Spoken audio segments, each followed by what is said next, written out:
Well, hello, and thanks for watching another episode of News of the Pews, where you can count on unapologetic 2A advocacy.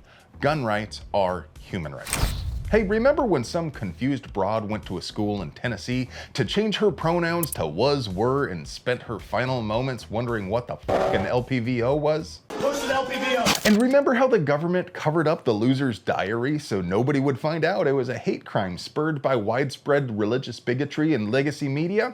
Yeah, Pepperidge Farms remembers too. The Nashville Police Department initially denied all the records requests, citing that old, tired excuse often trotted out by government employees: we have an open investigation. Nobody ever requires them to articulate how a diary written by a dead woman would compromise their investigation, of course, but that lame excuse is still somehow accepted. Think about that for 1 minute. That does not make sense. The various parties whose records requests were denied then filed lawsuits, and those suits were combined into one. Now, the Tennessee Court of Appeals has ruled the police must release the documents. It found the excuse about the investigation was pretty lame, considering the investigation was concluded in April of last year. It also dismissed the wacky scheme hatched by some of the parents to place all of that loser's writings into a trust and copywriting it. But copyright law doesn't trump Tennessee's Public Records Act. So what if they got a trace buster too, huh? Yo, that's why I got this trace buster.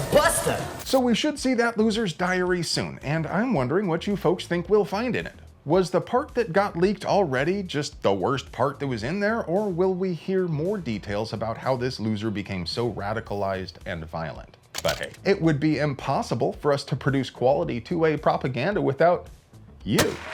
So, if you are in a comfortable place in life, please help us stay in a comfortable place in life by contributing to our tip jars down there in the doobly-doo, or by joining our channel. If you're not in a comfortable place in life though, remember, you don't owe us a thing. Please enjoy this 2A propaganda at the price of free 99 and continue to pray for us. Delaware is still arresting people under a gun control law which was already enjoined by a federal judge. And as much as I distrust the government, I think it may legitimately be a mistake though. Not that incompetence is necessarily better than malice. It looks the same. But the law in question was a ban on homemade so-called untraceable guns, and it was enjoined by a U.S. district judge back in 2022 while the parties worked through the case. That means the state should not have arrested anybody under that law, but a Newcastle cop arrested a 17-year-old in January of last year and charged him under that law as well as possession because the boy was a minor. The Deputy Attorney General offered the boy a plea deal for just the possession of an untraceable firearm, which carried a lighter sentence. Later, the Delaware DOJ discovered this incident while reviewing a summary report of charges and convictions. After discovering the problem, they notified the judge and defense counsel and moved to vacate the boy's conviction, so it doesn't seem like they were doing anything shady on purpose. But that leaves us with an interesting ideological question. Should this boy have walked?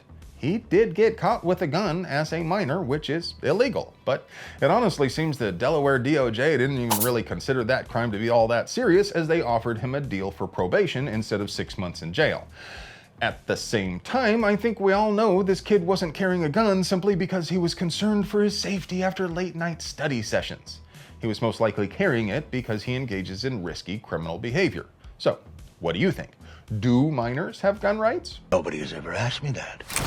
It's a tale as old as time. Boy wakes up, boy meets intruder in the downstairs hallway, intruder meets a 64 grain bonded soft point at about 3,000 feet per second, boy experiences financial ruin.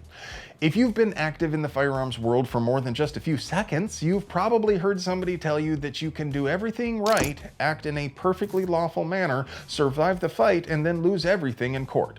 If your case is relatively straightforward, the evidence is clear, and there are no conflicting statements, you may be fortunate enough to never even get booked, let alone charged and indicted. But if there is any doubt about the details of the incident, you could be staring down the barrel of a jury trial and multi-year sentence. Naturally, you'll secure the services of a competent attorney, but even if you win, you're still paying those bills, which is why the Wyoming legislature is considering HB 14, which would require the state to pay your attorney bills and court costs if it is determined you acted in legal self-defense. So please call 307-777-7881 and tell them to pass HB 14. But be sure to give the nice staffer a number between 82001 and 83414 so they can connect you with one of their fine barrel-aged politicritters. Or perhaps you think this is too soft on crime, that it might discourage district attorneys from filing charges in cases where they really should.